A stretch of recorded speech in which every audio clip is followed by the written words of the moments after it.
나는 박서경이다. 결혼한 지 3년. 외부에서는 공무원 이재명의 아내로, 시골에서 살다 온 시어머니 김순자의 며느리로 알려져 있다. 하지만 이 모든 건 겉모습일 뿐. 진실은 나는 국가생물안전센터 수석과학자이자 박사 학위를 가진 원사로 세상에서 가장 혁신적인 항암제 연구를 이끌고 있는 사람이다. 내가 결혼할 때 가져온 부동산은 서울 강남에 위치한 30평짜리 아파트로, 그것은 나의 연구 보조금과 첫 논문 저작권료로 사들인 나만의 자산이었다. 시어머니는 항상 시집온 여자의 재산은 시댁의 것이다라고 말하며, 남편 이재명은 그저 엄마도 마음씨 착한 사람이야 라며 중재도 하지 않고, 작은 시동생 이재훈은 내 아파트를 자기 집처럼 생각하며 매일같이 구걸한다. 3년 동안 나는 시어머니가 뜨거운 국물을 내 손에 쏟아도 참았고, 남편이 내 연구비용 일부를 빌려서 친구들과 노는 것을 눈감았다. 나는 단지 평범한 가정을 원했을 뿐. 내 연구는 너무나 민감해서 공개할 수 없었고, 그래서 평범한 며느리 역할을 계속해왔다. 하지만 그들의 욕심은 끝이 없었다. 토요일 아침 7시. 햇살이 베드 끝에 닿을 때 문이 갑자기 부서지듯 열렸다. 시어머니 김순자가 10cm짜리 가는 힐을 신고, 얼굴에는 격렬한 분노가 가득했다. 박서경, 너 이 병신아. 그녀는 내 베드 앞에서 발을 구르며 외쳤다. 재훈이 결혼하려는데 아파트를 옮겨주라고 말했잖아. 그냥 내 이름이 적힌 거지? 시댁의 재산이 아니겠어? 거절하다니. 아무리 안 뱉어도 이 정도는 해야지. 내가 일어나려 할 때 그녀는 탁자 위에 놓인 유리잔을 내 발 앞으로 던졌다. 깨진 유리 조각들이 온통 펼쳐졌다. 알았어. 지금 당장 서류 준비해.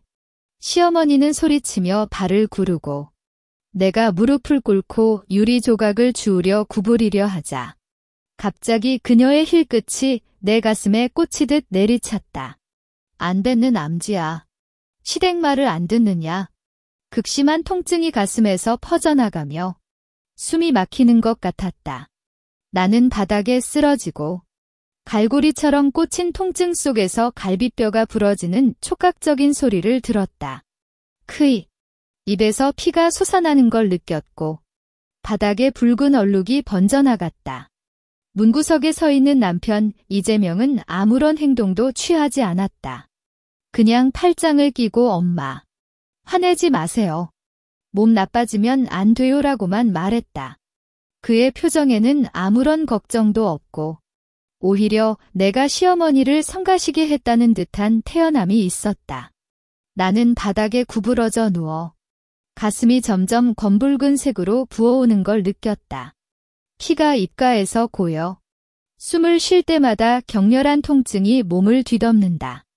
3년 동안 참아왔던 모든 것들이 이 순간에 모여 터졌다. 시어머니의 모욕, 남편의 무관심, 시동생의 욕심, 이제는 충분했다. 그들이 나의 인격을 짓밟았을 땐 참았고 재산을 노렸을 땐 눈 감았다. 하지만 이번엔 그들이 내 목숨까지 노렸다. 갈비뼈가 부러진 통증이 날 견디게 하지 않지만 그 통증이 나의 잠든 분노를 깨웠다. 나는 바닥에 누워 천천히 눈을 감았다. 하지만 그 눈을 떴을 때 나는 더 이상 그들의 평범한 며느리가 아니었다. 법을 짓밟은 자들에게는 법으로 대응해야 한다.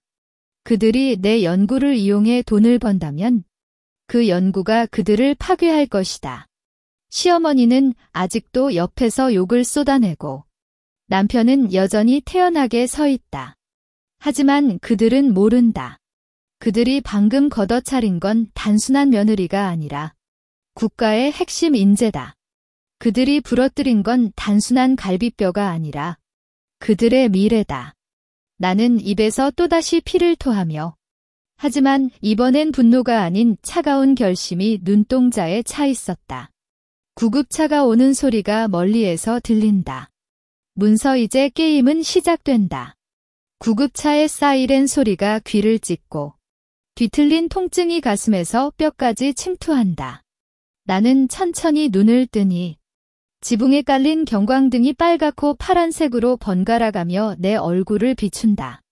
이 통증은 단순한 갈비뼈 골절이 아니다. 3년 동안 쌓아온 모든 억눌림과 모욕이 이 순간의 통증과 합쳐져 나의 의지를 단단하게 만든다. 아가씨, 괜찮으세요? 호흡 좀 가볍게 하세요. 구급차 직원이 경련하는 나를 안심시키려고 말하지만 나의 마음은 이미 다른 곳에 있다. 시어머니가 내 손에 뜨거운 국물을 쏟았을 때, 남편이 내 연구 데이터를 친구에게 넘겨줬을 때, 시동생 이재훈이 내 연구실 키를 배웠을 때, 이 모든 게 단순한 가정폭력이 아니라 국가 안보에 관련된 위반 행위였다. 내가 연구하는 항암제는 현재 최고 기밀이며 그 기술을 탈취하려는 국내외 기업과 조직이 줄을 잇는다. 구급차가 삼성병원 응급실 앞에 도착했을 때 나는 마지막 힘을 모아 구급차 직원에게 말했다. 가정폭력, 증거, 확보해. 단 3마디이지만 그 말 속에는 나의 모든 결심이 담겨 있다. 직원은 놀란 표정을 짓지만 바로 병원 안으로 달려가 경찰과 법의학자 연락을 시작했다. 들꺼디 응급실로 들어가는 순간 나의 신분증이 접수 시스템에 스캔되었다. 그 순간 온 병원의 귀청을 휘감는 경보음이 울리기 시작했고 모든 전자화면이 붉은색으로 변하며 대문자로 경고문이 출력되었다. 최고 우선순위 환자 박석영 원사 국가생물안보중심 수석과학자 안전규약 가동 전체 병원 통제하세요. 병원장이 경찰과 함께 달려들었고 곧이어 특무요원들이 총을 겨누고 병원 각 구역을 봉쇄했다. 환자들과 의료진은 깜짝이었지만 나는 예상 중의 일이었다. 국가 핵심 인재 보호 대책에 따르면 나에게 어떤 위협이 발생하든 즉각적인 대응이 이뤄진다. 박 원사, 우리는 법의학팀입니다. 상해를 확인하고 증거를 확보하겠습니다. 3명의 법의학자가 장비를 들고 다가왔고 나는 가슴의 통증을 참으며 끄덕였다. X선 촬영 결과 갈비뼈 3개가 골절되었고 흉막에 출혈이 발생했다. 법의학자는 상해 부위를 촬영하고 시어머니 힐 자국을 정밀하게 기록하며 증거를 고정했다. 이 모든 과정은 실시간으로 국가안보청과 검찰청에 전송되었다. 나는 산소 마스크를 끼고 병원장이 준비한 비밀 통화기를 들었다. 첫 번째로 청와대 비서실에 전화했다. 박석영이다. 국가 핵심 인재 보호 대책 가동해. 관련 인물은 이재명, 김순자, 이재훈. 즉각 감시하라. 두 번째로 검찰청 장관에게 전화했다. 이재명 공무원에 대해 거액재산 출처 불명 혐의로 입건해. 그의 은행 계좌와 모든 자산을 동결하라. 세 번째로 국방부에 전화했다. 4명의 모든 특허 권한을 즉각 동결해. 어떤 기업과도 계약을 체결하지 못하도록 하라. 각각의 전화를 끝낼 때마다 나의 눈빛은 더욱 차가워졌다. 병원 복도에서 시어머니와 시동생 이재훈이 특무요원에 의해 눌러앉혀지는 모습이 감시 카메라를 통해 보였다. 시어머니는 아직도 소리를 지르고 있었다. 내가 내 며느리 때리는데 왜 관여하느냐. 이 병신아가 재산을 안 내주잖아. 하지만 그녀의 소리는 점점 작아졌다. 그녀가 응급실 유리창을 통해 내 침대 옆에 서 있는 장관급 관료들을 보았을 때 그녀의 얼굴은 하얗게 변했다. 문서 남편 이재명은 아직 병원에 도착하지 않았지만 그의 모든 행동은 이미 감시 아래에 있었다. 나는 산소 마스크 뒤에서 가볍게 웃었다. 이제는 그들이 내게 했던 모든 것을 갚을 시간이다. 법의학자가 상해 보고서를 내밀었고 나는 그 보고서에 서명했다. 그 서명은 단순한 증거가 아니라 그들의 파멸을 선언하는 서명이었다. 서경아, 너 어떻게 된 거야? 남편 이재명의 함성이 복도에서 들렸다. 그가 병원에 도착했을 때 특무요원들이 형성한 인벽을 뚫고 달려들었지만 즉각적으로 제지당했다. 이 선생님, 박원 씨는 현재 치료 중입니다. 접근하실 수 없습니다. 특무요원이 단호하게 말하며 총을 살짝 들었다. 이재명은 눈을 뜨고 환자를 보았다. 시어머니 김순자는 손목이 묶인 채 의자에 앉아 울고 있고 시동생 이재훈은 벽에 기대어 몸을 떨고 있었다. 그가 응급실 유리창을 통해 내 모습을 보았을 때 얼굴이 갑자기 창백해졌다. 내가 산소 마스크를 끼고 누워있고 주변에 장관급 관료들과 법의학자가 몰려있는 모습은 그에게 충격이었을 것이다. 그는 결혼 3년 동안 내가 정말로 평범한 연구원이라고만 생각했기 때문이다. 왜 이러는 거야? 내 아내가 아파하는데 왜 막아? 이재명은 소리를 지르지만 그의 눈빛에는 공포가 가득했다. 나는 병원장에게 신호를 보냈고 그는 이재명을 응급실로 불렀다. 이재명이 내 병상 옆에 왔을 때 나는 천천히 입을 열었다. 너는 지금 왔어? 목소리는 아직 약하지만 차가웠다. 엄마가 나를 때렸어. 갈비뼈 3개가 골절됐어. 이재명은 겁에 질린 표정을 하고 엄마도 속이 시원치 않아. 그냥 오해였다고 말하려 했지만 나는 법의학자가 작성한 상해 보고서를 내밀었다. 오해. 이 보고서에선 고의적 상해라고 적혀 있어. 법의학적 증거도 확보됐고 병원 CCTV도 촬영했어. 내 말을 듣고 이재명의 얼굴은 더욱 창백해졌다. 그동안 나는 병원 제공한 태블릿을 통해 원격으로 연구실 팀에 지시했다. 내 집에 설치된 감시 카메라 영상 모두 추출해. 지난 3년간의 모든 기록을 포함해. 그리고 이재명의 개인 컴퓨터와 휴대폰을 디지털 포렌식 조사해. 나의 연구 데이터 접근 기록, 외부로 전송한 파일이 있는지 확인해. 팀장은 즉각적으로 응답했고 검찰청은 이미 수사영장을 발급받아 이재명의 집과 사무실을 압수수색했다. 박원 씨, 이재명 선생님의 은행 계좌를 확인했습니다. 최근 3달 동안 불명예 출처로부터 총 5억 원이 입금되었고 이 금액은 해외 기업에 나의 연구 초안을 전송한 대가로 받은 것입니다. 검찰관이 통화를 통해 보고했다. 나는 끄덕였다. 이재명은 공무원으로서 국가 기밀을 접할 수 있었고 그는 나의 항암제 연구 데이터를 이용해 자신의 욕심을 채웠다. 시동생 이재훈은 더욱 우스꽝스러웠다. 그는 검찰이 찾아오기 전에 내 연구실에 숨겨놓은 USB를 파기하려 했지만 특무요원이 그를 현장에서 체포했다. USB에는 나의 연구 결과물과 함께 이재훈이 불법으로 생산하려 한 의약품 제조 방법이 담겨 있었다. 나는 몰랐어. 오빠가 시켰어. 이재훈은 울며 변명하지만 그의 스마트폰에서 발견된 메시지 기록은 모든 걸 증명했다.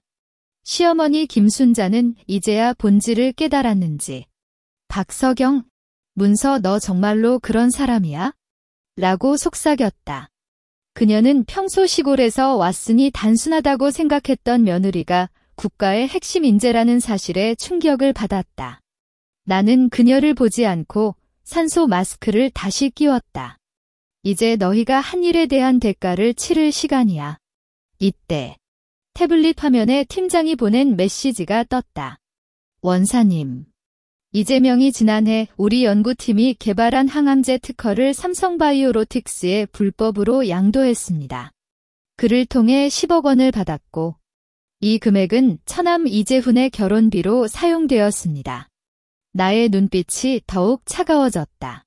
그들은 단순히 내 재산을 노렸을 뿐 아니라 나의 연구 성과와 국가 이익까지 훔쳤다. 검찰관이 다시 통화를 걸었다. 박 원사님, 이재명 일가에 대한 추가 수사를 진행하겠습니다.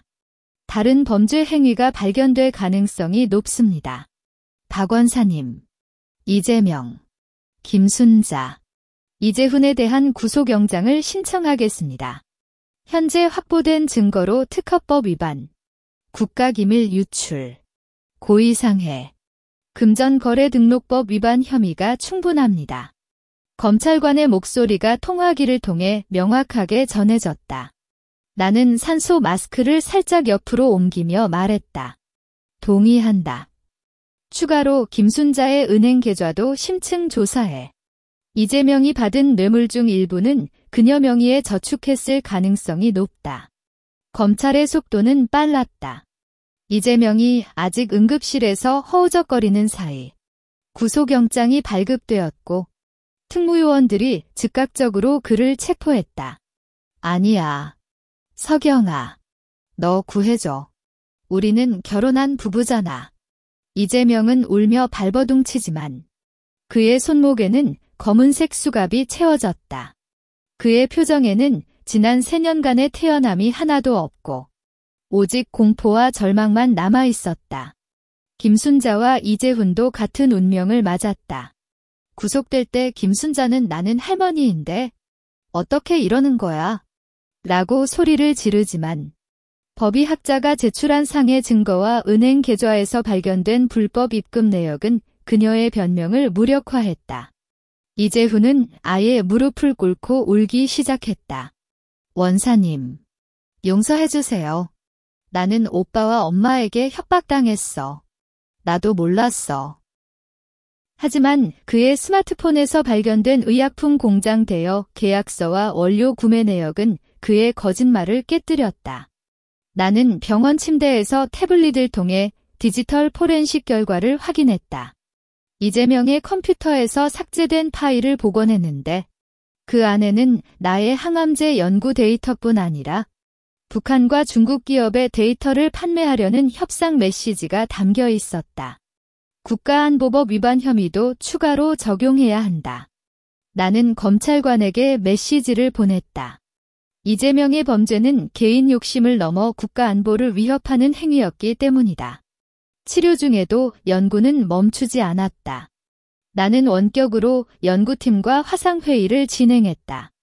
이재명이 불법으로 양도한 특허는 이미 취소 절차를 밟았고 새롭게 업데이트한 연구 데이터는 안전하게 보관했다. 팀장이 보고했고 나는 끄덕였다. 새로운 항암제 임상시험은 정시에 진행하라. 아무리 큰 일이 생겨도 연구는 중단하지 않는다.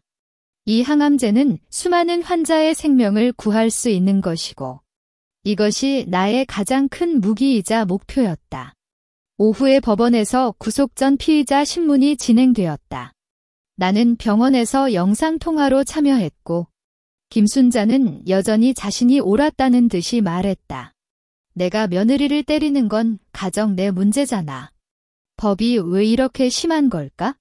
하지만 검사는 법의학적 증거와 병원 CCTV 영상을 제시하며 고의상해 외에도 국가 핵심 인재에 대한 폭력은 가중처벌 사유로 처벌된다고 강조했다. 이재명은 결국 모든 범행을 자백했다. 나는 서경의 연구를 이용해 부자가 되고 싶었다.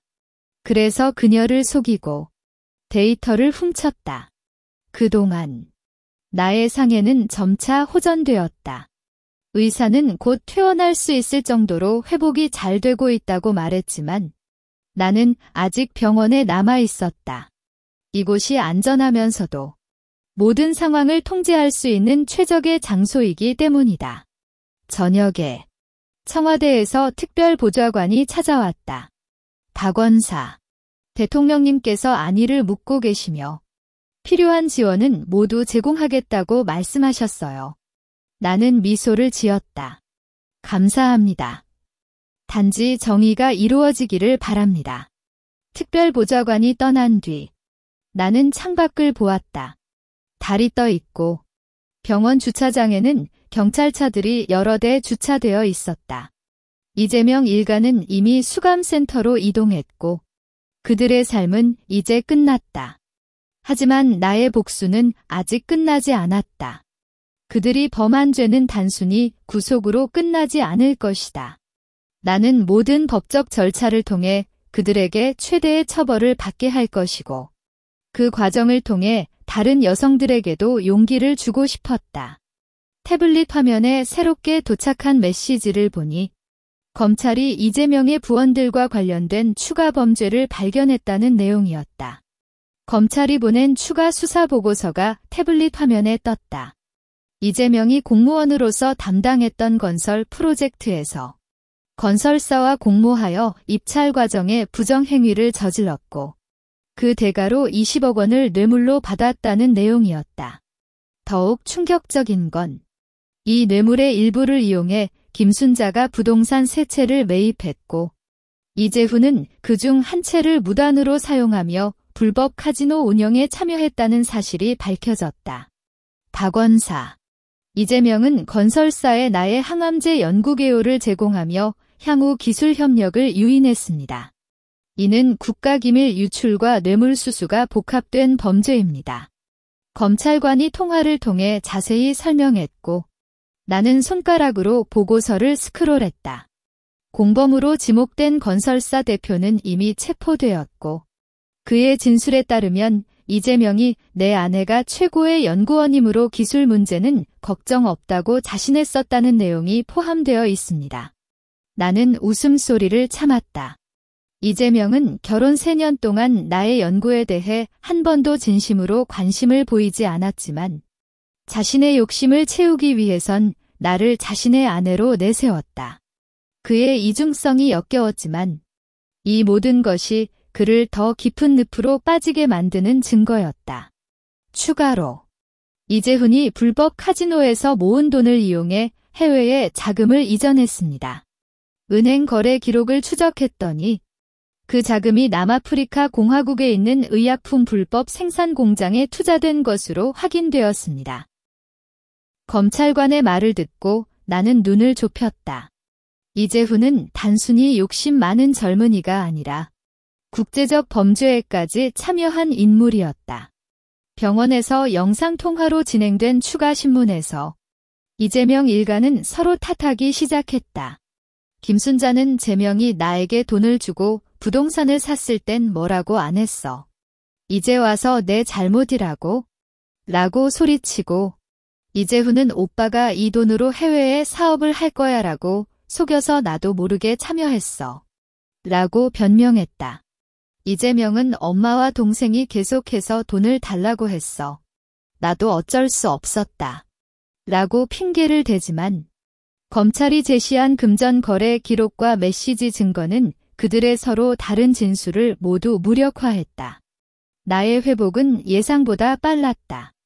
물리치료사의 도움으로 갈비뼈 골절 부위가 견고하게 붓기 시작했고 흉막 출혈도 완치되었다. 하지만 가슴에 남은 검은색 욕창은 아직 사라지지 않았다. 그것은 김순자의 힐 자국이 남긴 상처이자 나의 복수를 촉발한 상징이었다. 매일 아침 거울을 볼 때마다 그 상처를 보고 결심을 다시 다지곤 했다. 오후에 연구팀과 화상회의를 진행했다. 새로운 항암제 임상시험 2단계 결과가 나왔습니다. 문서 환자 생존율이 기존 의약품에 비해 40% 높아졌어요. 연구원이 기쁜 목소리로 보고했고 화면에 나타난 데이터는 명확한 성과를 증명했다. 이 데이터는 국가보건복지부에 제출하고 최종 승인 절차를 진행하라. 나는 명령했고 팀장은 즉각적으로 응답했다. 네, 원사님. 또한 이재명이 불법으로 양도한 특허에 대한 소송도 승리 확률이 99%입니다. 법원에서 이미 우호적인 판단을 내리기 시작했어요. 저녁 시간. 국가안보청 관료가 병원에 왔다. 그는 검은색 서류 봉투를 내밀었고 박원사. 이재명이 북한과 중국 기업에 보낸 연구 데이터 복사본을 확보했습니다. 다행히도 핵심 기술 부분은 당신이 미리 암호화했기 때문에 그들에게 실질적인 이익을 주지 못했습니다. 나는 서류 봉투를 열어 확인했다. 이재명이 보낸 데이터는 단순한 개요에 불과했고 실제 제조 방법과 효능 검증 데이터는 누락되어 있었다. 나는 언제나 핵심 정보를 별도로 보관한다. 나는 관료에게 말했고 그는 경의를 표하며 끄덕였다. 밤이 깊어지자 병원 방에 잠잠함이 깃들었다. 나는 창밖을 보니 달빛이 병원 건물을 비추고 있었다. 수감센터에 갇힌 이재명 일가는 지금 어떤 생각을 하고 있을까? 아마도 후회하거나 또 다른 핑계를 찾고 있을 것이다. 하지만 그들의 후회는 아무 소용이 없다. 법은 이미 그들에게 정의를 내리기 시작했고 나는 그 과정을 지켜보기만 하면 된다. 태블릿에 새로운 알림이 왔다. 국가보건복지부에서 새로운 항암제 승인 절차를 가속화하기 위해 특별심사위원회를 구성하겠다는 메시지였다. 이는 나의 연구가 국가적 중요성을 인정받았다는 의미이자 이재명 일가의 범죄가 더욱 큰 처벌을 받게 하는 계기가 될 것이다. 나는 가슴의 상처를 살짝 만지고 미소를 지었다. 이 상처는 아픔을 남겼지만 나를 더 강하게 만들었고 수많은 환자의 생명을 구할 수 있는 길을 열어줬다. 이제 다음 단계로 넘어갈 시간이다. 검찰은 이재명 일가에 대한 추가 기소를 준비하고 있고 나는 그들의 최후를 기다린다. 챕터 6 아침 9시 검찰관이 직접 병원 방에 와 추가 기소 결정서를 전달했다. 서류를 펼칠 때 페이지가 넘어가는 소리가 잠잠한 방 안에서 선명하게 들렸다. 박원사, 이재명, 김순자, 이재훈에 대해 조직범죄 집단 형성, 국제적 마약범죄 관련 의약품 불법 생산, 세금 탈루, 해외 자금 이전 등 5가지 혐의를 추가 기소했습니다. 검찰관의 목소리는 단호했고 서류에 적힌 각 혐의별 증거 목록은 두꺼운 책처럼 쌓여 있었다. 이재명은 구속 전 신문에서 나는 혼자 범한 게 아니다라고 주장했지만 검찰이 확인한 대로 그가 이 일가 범죄의 핵심 의장 역할을 했다. 김순자는 부동산을 통해 불법 자금을 은닉하고 이재훈은 해외 공장 운영과 자금 이전을 담당했으며 세 사람은 명확한 역할 분담을 통해 범죄를 이행했다. 조직범죄 관련 법률에 따라 주요 인물에게는 더 중한 형량이 적용됩니다.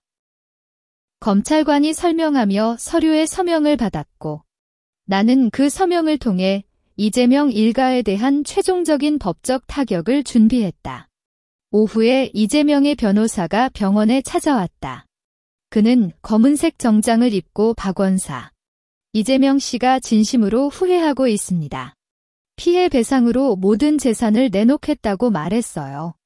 합의를 통해 이 사건을 조용히 끝내는 건 어떨까요? 라고 말했다. 나는 그를 쳐다보며 웃음을 참았다. 합의.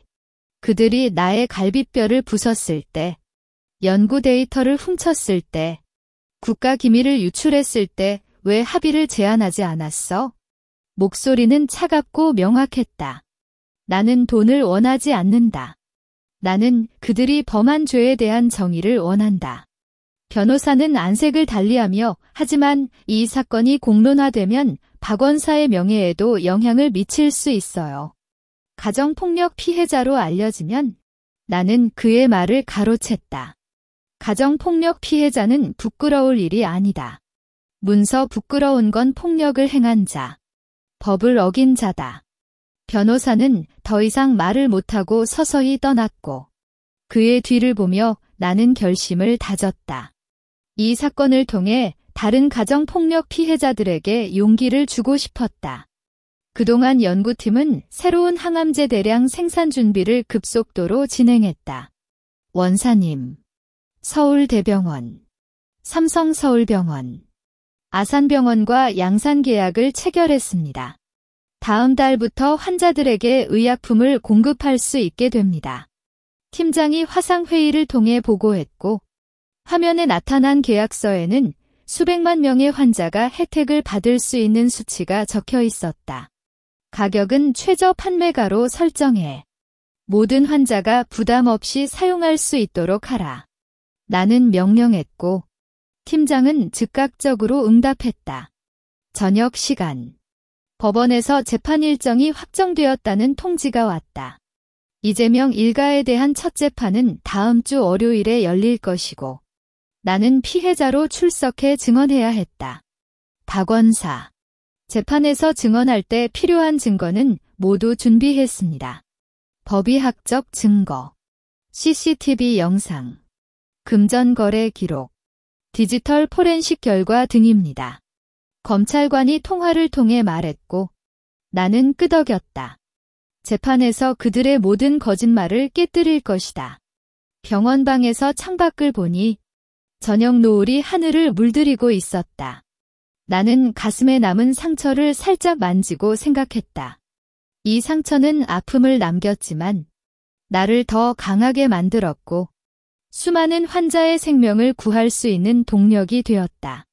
이재명 일가는 이제 재판을 앞두고 있고 그들의 운명은 법에 의해 결정될 것이다. 하지만 나의 일은 아직 끝나지 않았다. 재판에서 강력한 증언을 통해 그들에게 최대의 처벌을 받게 하고 새로운 항암제를 통해 세상에 긍정적인 영향을 미치는 것이 나의 목표였다. 이때 태블릿에 국가보건복지부에서 보낸 메시지가 왔다. 박 원사. 새로운 항암제가 국가의료혁신 우선 사업으로 지정되었습니다. 정부에서 연구비와 양산 지원을 추가로 제공하겠습니다. 나는 메시지를 읽고 미소를 지었다. 이는 나의 연구가 국가적으로 인정받았다는 의미이자 이재명이 훔쳐간 기술이 진정한 가치를 갖고 있다는 증거였다. 재판을 앞두고 나는 모든 준비를 마쳤다. 이제는 그들이 범한 죄에 대한 대가를 치르는 시간이 온다. 재판 전날 오후 나의 변호사인 이영주 변호사가 병원에 왔다. 그녀는 검은색 정장에 안경을 쓰고 두꺼운 파일을 안고 방에 들어왔으며 박 원사. 내일 재판에서 증언할 내용을 마지막으로 확인하겠습니다. 라고 말했다. 파일을 펼치자. 이재명 일가의 범행 시간선. 각 혐의별 핵심 증거. 증언 순서가 명확하게 정리되어 있었다. 금전 거래 부분은 은행에서 제공한 입출금 내역과 세금 신고서가 상충되는 부분을 중심으로 증언하시고 국가기밀 유출 부분은 연구 데이터 암호화 기록과 이재명의 접근 로그를 제시할 겁니다. 이 변호사는 세심하게 설명하며 나는 그의 말에 따라 주요 포인트를 기억했다.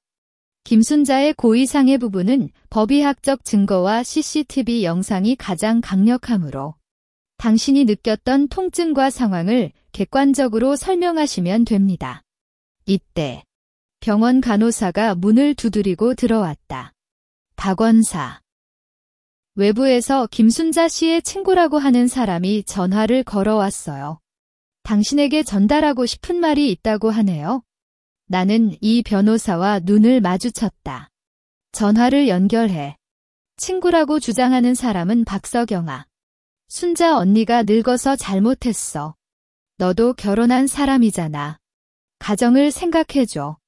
재판에서 살짝 넘기면 모든 게 끝나. 라고 말했지만 나는 차갑게 대답했다.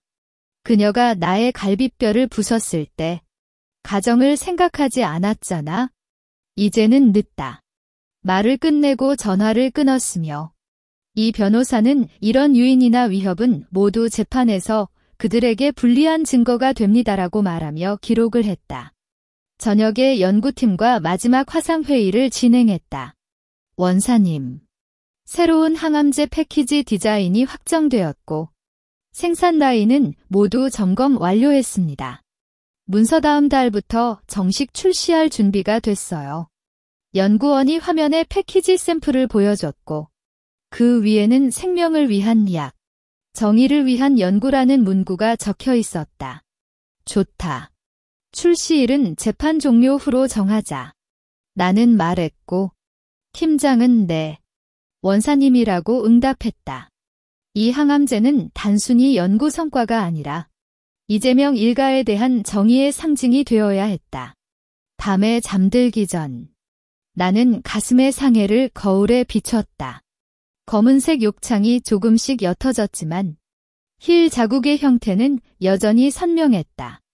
그것을 보며 내가 왜 이렇게까지 싸우는지 기억했다. 나뿐 아니라 세상의 수많은 가정폭력 피해자와 불법 행위에 의해 피해를 입은 사람들을 위해서다. 이재명 일가는 법을 무시하고 타인의 권리를 짓밟았고 그들에게 정의를 내려야 한다. 새벽에 병원에서 퇴원했다. 의사는 퇴원 후에도 과도한 운동은 금지하고 정기적으로 검진받아야 합니다라고 당부했고 나는 그의 말에 따라 복장을 입었다. 검은색 정장에 가벼운 마스크를 쓰고 이 변호사와 함께 법원으로 향했다. 차 안에서 이 변호사는 오늘 재판에서 이재명 일가는 아마도 비극적인 모습을 보일 겁니다. 하지만 당신은 평온하게 증언하시면 됩니다. 증거가 모두 우리를 뒷받침하고 있습니다.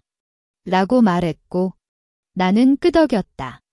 법원 앞에는 기자들과 시민들이 모여 있었다. 박 원사, 이재명 일가에 대한 생각은 어떻습니까? 가정폭력 피해로 인한 트라우마는 있습니까? 기자들의 질문이 쏟아졌지만 나는 아무런 대답도 하지 않고 법원 안으로 들어갔다. 중요한 건 말이 아니라 재판에서 보여줄 증거와 증언이었다. 법정에 들어섰을 때 이재명 일가는 벌금복을 입고 피고석에 앉아 있었다. 김순자는 눈을 붉히고 나를 쳐다보았고 이재명은 무릎을 꿇고 고개를 숙였으며 이재훈은 몸을 떨고 있었다. 나는 피해자석에 앉았고 재판장이 망치를 치며 이재명, 김순자, 이재훈에 대한 공소사건 재판을 시작한다. 라고 선언했다. 이때 이 변호사는 손을 살짝 들어 재판장님, 피해자인 박석영 원사의 증언을 요청합니다. 라고 말했고 모든 시선이 나에게 집중되었다. 나는 증언석에 섰다. 법정의 모든 시선이 나에게 집중되었지만 내 마음은 평온했다. 재판장이 피해자 박석영 씨, 당신이 겪었던 일을 진실대로 진술해 주시기 바랍니다. 라고 말하자 나는 천천히 입을 열었다. 작년 토요일 아침 7시 시어머니 김순자가 제 베드실에 들어와 결혼 전 제 명의 부동산을 시동생 이재훈에게 옮기라는 요청을 했습니다. 저는 거절했고 그녀는 유리잔을 깨뜨린 뒤 제가 조각을 주우려 구부릴 때 10cm 힐로 제 가슴을 강타했습니다. 나는 마스크를 살짝 내려가 가슴의 상해를 보였다. 검은색 욕창이 아직 선명하게 남아 있었고 법정에 있는 사람들은 숨을 참았다. 당시 갈비뼈 3개가 골절되었고 흉막 출혈이 발생했습니다. 법의학적 검사 결과 상해 정도는 중상으로 판정되었습니다. 나는 법의학적 보고서 사본을 제출했고 재판장은 그것을 주의 깊게 읽었다. 검사는 이어서 김순자 씨, 피해자가 진술한 내용이 사실입니까? 라고 묻자 김순자는 그녀가 거짓말을 하고 있어. 나는 그렇게 세게 때리지 않았어. 라고 소리치지만 검사는 병원 감시 카메라 영상을 대형 화면에 투사했다. 영상에서는 김순자가 힐로 내 가슴을 3차례나 걷어차는 모습이 선명하게 보였고 내가 쓰러지고 피를 토하는 장면까지 기록되어 있었다. 영상에 명확히 촬영되어 있습니다. 또한 힐 바닥에 남은 피 자국과 피해자의 상해 부위가 완벽하게 일치합니다.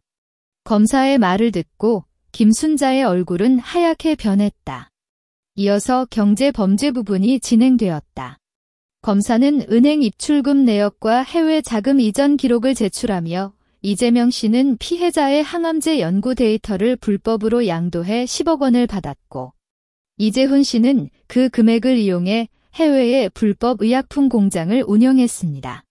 김순자 씨는 그들의 불법 자금을 부동산에 은닉했습니다.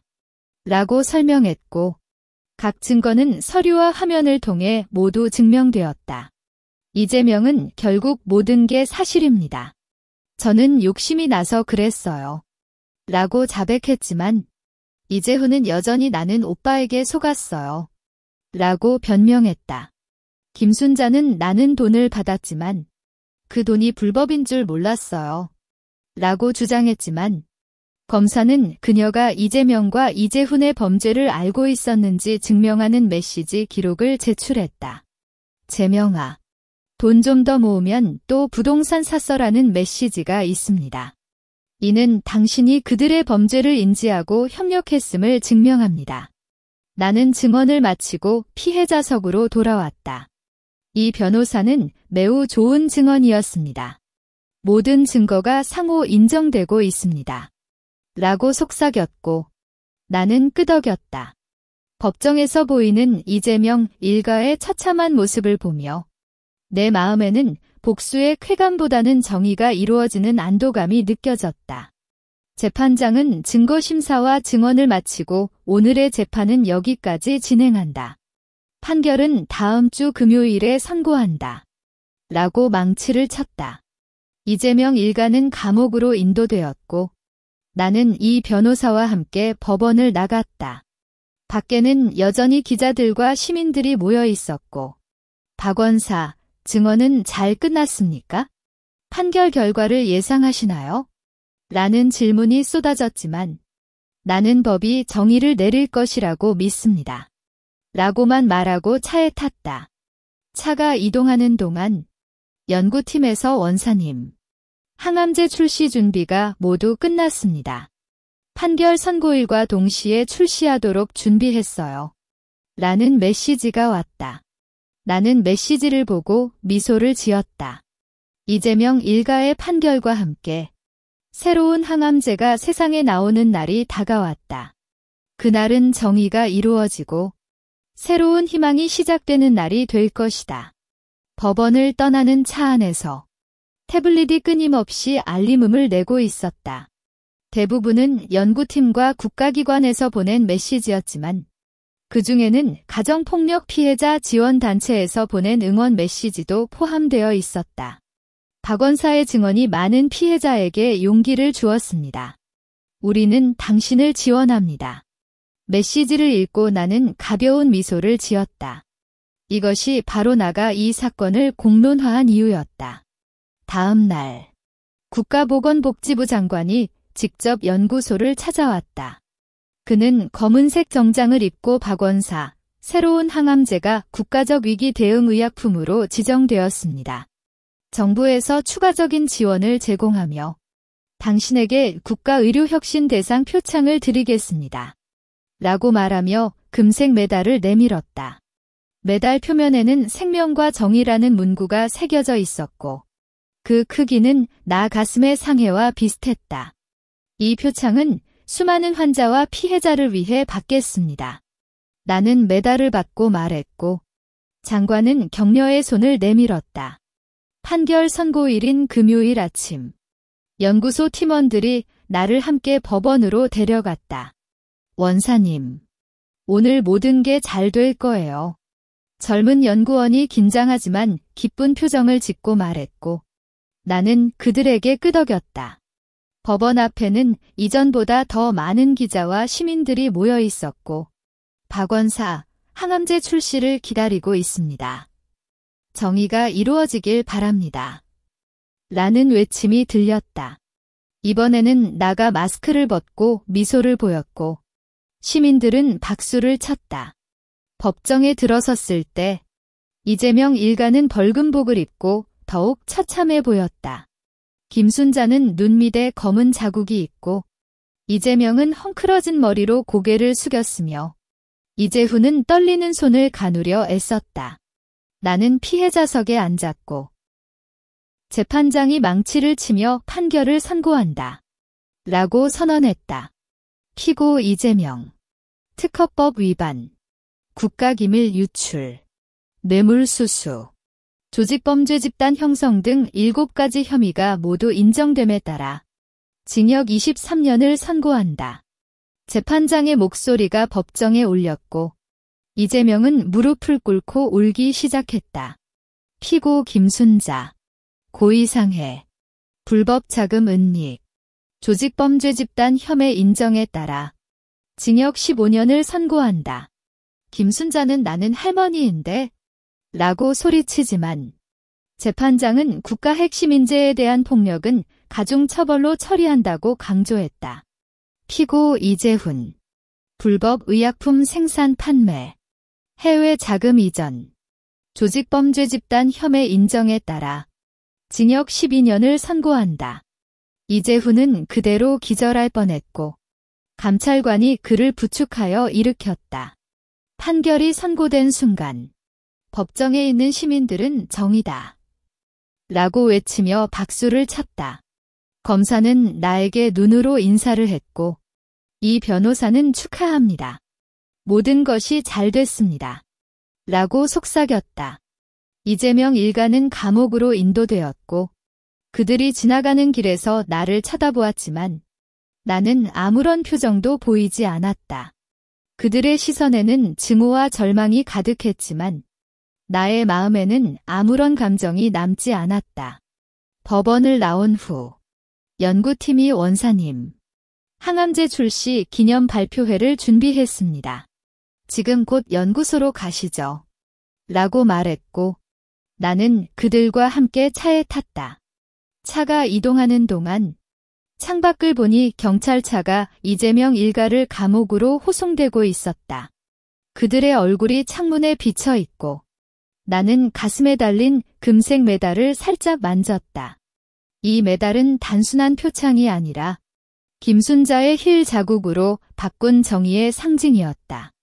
연구소로 돌아왔을 때 모든 팀원들이 기념 케이크와 함께 기다렸다. 원사님, 항암제가 정식으로 출시되었습니다. 팀장이 큰 스크린을 가리키고 말했고 스크린에는 박석영 원사팀, 새로운 항암제 정의 출시라는 제목이 크게 나와 있었다. 기자들은 촬영을 하며 질문을 쏟아냈고 나는 마이크를 잡았다. 이 항암제는 수많은 연구의 결과이자 정의를 위한 싸움의 결실입니다. 나는 스크린을 보았다. 거기에는 이재명 일가가 감옥으로 호송되고 있는 모습과 함께 새로 출시된 항암제 패키지가 나란히 보여졌다. 패키지에 새겨진 생명을 위한 약, 정의를 위한 연구라는 문구가 빛을 받고 반짝였다. 이때 태블릿에 청와대에서 보낸 메시지가 왔다. 대통령님께서 박 원사와 만나고 싶어 하시며 국가 차원에서의 지원을 계속 제공하겠다고 말씀하셨어요. 나는 메시지를 읽고 미소를 지었다.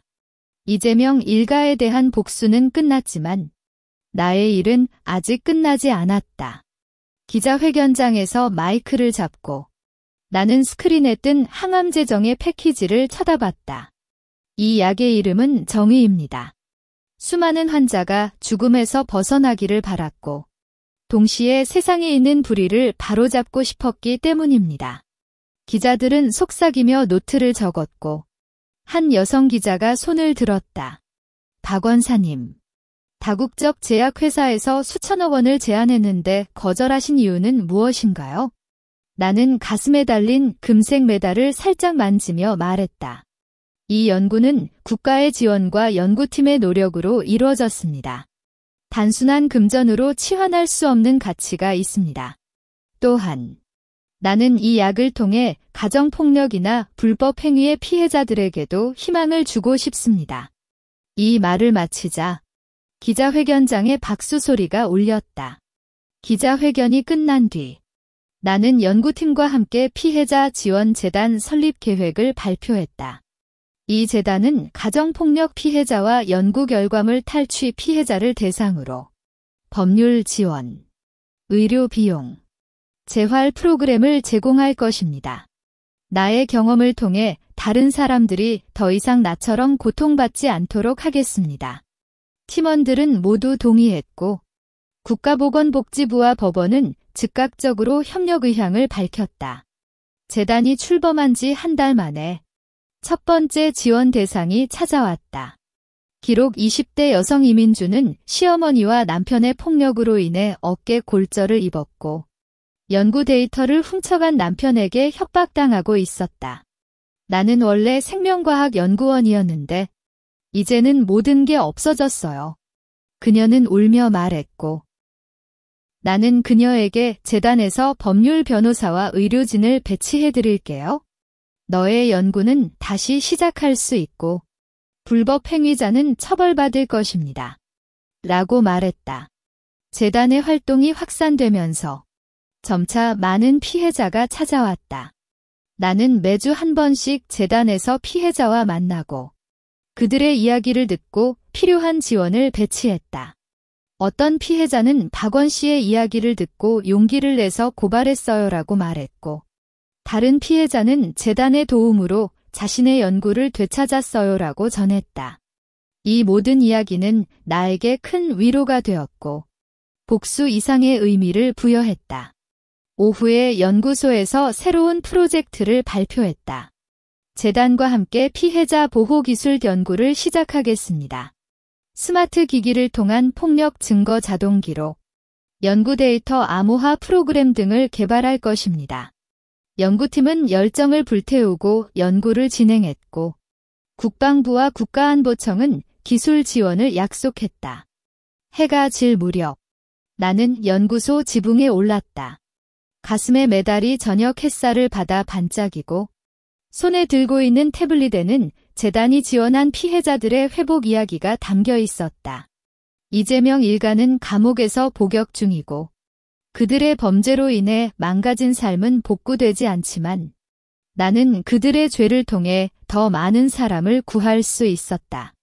3년 전 나는 평범한 가정을 원해서 자신의 정체를 감추고 살았다. 하지만 그 소망은 시어머니의 힐 한 차례와 남편의 무관심으로 부서졌다. 그 상처는 아파왔지만 나를 각성시켰고 수많은 환자의 생명을 구할 수 있는 연구를 더욱 강력하게 추진하게 했다. 태블릿에 이민주로부터 메시지가 왔다. 박원 씨, 범인이 징역 8년을 선고받았고 제 연구도 다시 시작했어요. 감사합니다. 나는 메시지를 읽고 미소를 지었다. 이것이 바로 나가 원했던 정의다. 개인의 복수가 아니라 시스템을 통해 불의를 바로잡고 다른 사람에게 희망을 주는 것. 저녁 노을이 하늘을 물들일 때 나는 지붕에서 내려왔다. 연구팀이 준비한 저녁 식사와 함께 다음 프로젝트 계획을 토론했다. 다음은 어린이 폭력 피해자를 위한 프로그램을 개발하자 연구 데이터 보호 기술을 더욱 강화해야 해라는 이야기가 오갔고 나는 그들의 열정을 보며 자신감을 갖고 있었다. 나의 삶은 가정폭력의 피해자로 시작되었지만 이제는 정의와 희망의 전달자로 이어지고 있다. 김순자의 힐이 남긴 상에는 아직도 흔적으로 남아있지만 그것은 더 이상 아픔의 기억이 아니라 변화를 이끌어낸 강력한 증거다. 앞으로도 나는 연구를 통해 생명을 구하고 재단을 통해 피해자를 돕는 일을 계속할 것이다.